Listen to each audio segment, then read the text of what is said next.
आज की डेट में बहुत सारे कपल्स कंसीव करना चाहते हैं, लेकिन उनको आफ्टर मैरिज कंसीव नहीं होता। इसके कई रीजंस होते हैं। कई बार शादी लेट होती है, कई बार females after marriage birth process को डिले करने के लिए एक्सेसिव पिल्स खाती हैं।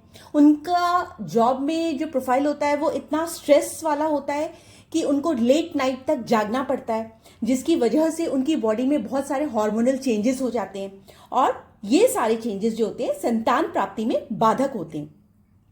कुंडली में जो 5th हाउस होता है वो हमारे बच्चों का होता है। यदि ये भाव किसी भी तरह से मैलेफिक प्लैनेट से पीड़ित हो जाए, जुपिटर का इसके ऊपर एस्पेक्ट नहीं आए, ये भाव कमजोर हो जाए, 6, 8, 12 से कनेक्शन हो जाए इसका, तो आपको चाइल्ड बर्थ में या कंसीव करने में या फर्टिलिटी रिलेटेड इश्यूज आ सकते हैं। तो इसकी रेमेडी क्या है, क्या किया जाए? सबसे मोस्ट इंपॉर्टेंट जो इसमें रेमेडी होती है उसमें होता है चैंटिंग ऑफ संतान गोपाला मंत्र। जब भी आप संतान गोपाला मंत्र को डीप फेथ के साथ मल्टीपल टाइम्स संध्या के समय दीपक जला करके पॉजिटिव इंटेंशंस के साथ चैंट करते हो, अफर्मेशंस करते हो, तो आपकी बॉडी जो होती है वो एनर्जाइज हो जाती है, आपका ऑरा मंडल क्लीन होने लग जाता है। ये मंत्रा आपको प्रोटेक्ट करता है और आपके गर्भ को प्रोटेक्ट करता है। You should chant this Mantra even after pregnancy. आपकी बॉडी के आसपास एनवायरमेंट पॉजिटिव हो जाता है।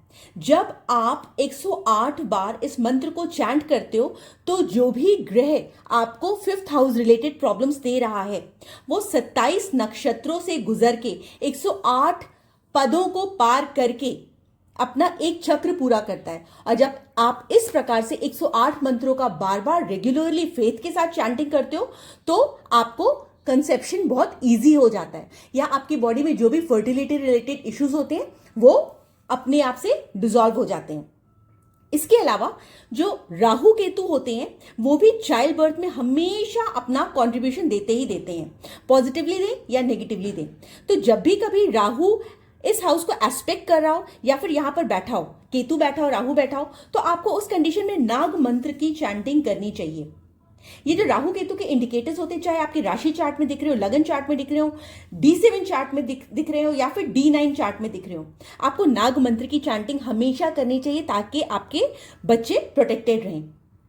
इसके अलावा जो आपका 5th हाउस होता है वो आपके हॉबीज का होता है, आपके एंटरटेनमेंट का होता है, आपके मजे में रहने का होता है, आपके पैशन का होता है। तो आप जब अपने आप को एंटरटेन करने लग जाते हो तो 5th हाउस आपका एक्टिवेट हो जाता है, जो कि स्ट्रेस की वजह से डीएक्टिवेट हो गया था। उस कंडीशन में आपको कैसे क्या करना चाहिए ताकि ये हाउस अपना काम करने लग जाए? आप बच्चों के साथ खेलिए, पॉजिटिव रहिए, अपनी हॉबीज पे वर्क करिए, बच्चों के बीच में स्वीट्स बांटिए, जैगरी बांटिए, तो आपका ये हाउस जो होगा वो एक्टिवेट हो जाएगा। इसके अलावा यदि यहां पर शनि ग्रह बैठ जाए राहु केतु के उपाय के लिए, आपको always you should offer gratitude to your पित्राज। This is very very important. Shani जो होता है वो डिलेज का कारक होता है, तो जब यहां पर शनि बैठ जाता है, शनि की राशि आ जाती है, शनि का एस्पेक्ट हो जाता है, तो उस कंडीशन में आप बहुत देर से संतान प्राप्त कर पाते हैं। तो उस कंडीशन में क्या करना चाहिए? हमेशा ब्लैक मस्टर्ड सीड्स को मस्टर्ड ऑयल के साथ शनिवार को मंदिर में जाकर के दान करिए, छाया पात्र का दान करिए, वास्तु कंप्लाइंट घर में रहिए। यदि यहां पर सूर्य बैठ जाता है तब हम क्या करें? सूर्य यदि यहां पे बैठ जाता है तो आपको पेनफुल बर्थ प्रोसेस से गुजरना पड़ता है, आप कंसीव नहीं कर पाते, कंसेप्शन में डिफिकल्टीज आती हैं। यू शुड फीड चैंट्स, चींटियों को आटे में गुड़ डाल करके, गुड़ में आटा डाल करके खिलाइए। रिस्पेक्ट योर एल्डर्स, बच्चों के साथ प्यार से रहिए, अपने कैरेक्टर को क्लीन रखिए। This is very very important. ऐसा आप करेंगे तो आपको पॉजिटिव रिजल्ट्स बहुत जल्दी आने लग जाएंगे। यदि हमारे बच्चे बहुत अच्छे होते हैं ना, तो ये 5th हाउस का कमाल होता है। दैट मीन्स ये जो 5th हाउस है वो पूर्व पुण्य कर्मों का भाव है। हमने पिछले जन्म में कुछ ऐसे अच्छे कर्म किए होंगे जिसकी वजह से, जिनके पुण्य प्रताप से आज हमारे बच्चे हमारा कहना मानते हैं, they are well settled, they respect us. यदि इस भाव का संबंध बुध से, शुक्र से, चंद्रमा से या गुरु से हो जाए तो इस तरह की प्रॉब्लम्स कभी नहीं होती है। ये प्लैनेट्स शुभ प्लैनेट्स कहलाते हैं। राहु जो 5th हाउस में होता है तो आपको निसंतान तक भी रख सकता है। यह हो सकता है आप चाइल्ड कंसीव ही ना कर पाए या कुछ ना कुछ इस तरह की प्रॉब्लम्स आए जो नोटिस में ही ना आ पाए, डॉक्टर भी उसको डायग्नोस ना कर पाए।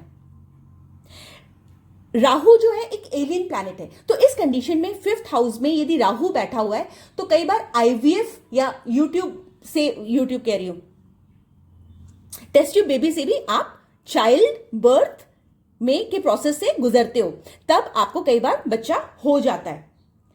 मार्स 5th हाउस जो होता है मिस कैरेज का या अबॉर्शन का कारक होता है। चंद्रमा कन्या संतान देता है, मरकरी जुड़वा बच्चे तक भी देता है। सोना क्या डिनोट करता है? सोना गुरु होता है। तो जब भी आपके इस वाले भाव पर गुरु की दृष्टि ना हो, आपका गुरु ग्रह बहुत मजबूत होना चाहिए ताकि आपको बच्चों से रिलेटेड प्रॉब्लम कभी नहीं आए। तो यदि आपका गुरु ग्रह कुंडली में मजबूत नहीं है तो उस कंडीशन में आपको स्वर्ण भस्म खानी चाहिए। स्वर्ण भस्म खाने से आपकी बॉडी में वो हार्मोन्स जनरेट हो जाते हैं जो आपको कंसीव नहीं करने देते हैं। स्वर्ण भस्म कैसे बनाएंगे? एक गोल्ड स्टिक लीजिए, गोल्ड स्टिक को अग्नि में सुर्ख लाल कर लीजिए और फिर इसको दूध में डिप कर लीजिए और फिर उस दूध को सुबह शाम पीजिए। ऐसा करने से आपकी बॉडी में वो हार्मोन्स बनने लग जाएंगे जो कि चाइल्ड बर्थ के प्रोसेस में सपोर्ट करते हैं।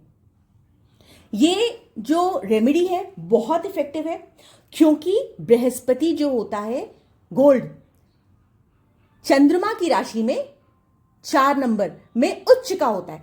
इस वजह से गोल्ड को जब हम दूध में डिप करके पीते हैं तो हमारी बॉडी में वो हार्मोन्स बन जाते हैं जिससे हम लोग इजीली चाइल्ड कंसीव कर पाते हैं। यदि किसी को भी इस तरह की समस्या है तो उसके साथ ये वीडियो जरूर शेयर करिए और पुण्य के भागीदार बनिए। इस वीडियो को लाइक करिए, शेयर करिए, सब्सक्राइब करिए और बेल नोटिफिकेशन क्लिक करिए ताकि आपको मेरी वीडियोस के लेटेस्ट अपडेट्स मिल पाए। Thank you so much for watching.